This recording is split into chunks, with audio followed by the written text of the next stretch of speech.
England గడ్డపై test సిరీస్ను సమన్ చేసిన తర్వాత టీమిండియాకు ఏకంగా నెల రోజుల పాటు బ్రేక్ లభించింది. బ్రేక్లో ఫ్యామిలీస్తో గడిపిన క్రికెటర్లు మళ్ళీ క్రికెట్ గ్రౌండ్లో అడుగుపెట్టేశారు. మంగళవారం నుంచి ఆరంభం కాబోయే ఆసియా కప్ కోసం రెడీ అవుతున్నారు. కొంతకాలంగా పొట్టి ఫార్మేట్ వినోదానికి దూరమైన అభిమానులకు ఆసియా కప్ మంచి ఎంటర్టైన్మెంట్ ఇవ్వబోతుంది.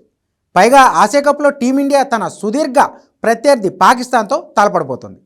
ఈ టోర్నీ మొత్తం T20 ఫార్మేట్లోనే జరగబోతుంది. వాస్తవానికి ఆసియా కప్ ఒకప్పుడు వన్డే ఫార్మేట్లో సాగింది. 2016 నుంచి T20 ఫార్మేట్కు మారిపోయింది.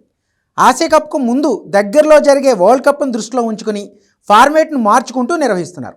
వచ్చే ఏడాది T20 ప్రపంచ కప్ ఉండడంతో ఈసారి పొట్టి ఫార్మేట్లోనే టోర్నీ జరగబోతుంది. ఆసియా కప్లో ప్రస్తుతం 8 జట్లు బరిలోకి దిగుతున్నాయి. టోర్నీ చరిత్రలో భారత్ జట్టే మోస్ట్ సక్సెస్ఫుల్ టీమ్గా నిలిచింది. ఈ టోర్నీలో అత్యధికంగా 8 సార్లు విజేతగా నిలిచింది. కాగా ఆసియా కప్ T20 విధానంలో జరగడం ఇది మూడోసారి. 2016లో తొలిసారి ఆసియా కప్ T20 ఫార్మేట్లో జరిగింది. ఆ టోర్నీలో భారత్ ఛాంపియన్గా నిలిచింది. 2022లో భారత్ ఫైనల్ చేరుకోలేకపోయింది. పాకిస్తాన్, శ్రీలంక తుదిపోరులో తలపడగా చివరికి శ్రీలంక జట్టు విజేతగా నిలిచింది. ఇక 2023లో వన్డే ఫార్మేట్లో ఆసియా కప్ జరిగితే భారత్ విజేతగా నిలిచింది. ఆసియా కప్లో ఒమన్ ఈసారి తొలిసారిగా ఎంట్రీ ఇస్తోంది. 2018, 2022లో హాంకాంగ్, 2016లో UAE ఈ టోర్నీలో తొలిసారి ఆడాయి. ఇదిలా ఉంటే ఈసారి టీమిండియానే టైటిల్ గెలుస్తుందని చాలామంది అంచనా వేస్తున్నారు. మిగిలిన అన్ని జట్లతో పోలిస్తే బ్యాటింగ్, బౌలింగ్, ఫీల్డింగ్ భారత్ జట్టే అత్యంత పటిష్టంగా కనిపిస్తుంది.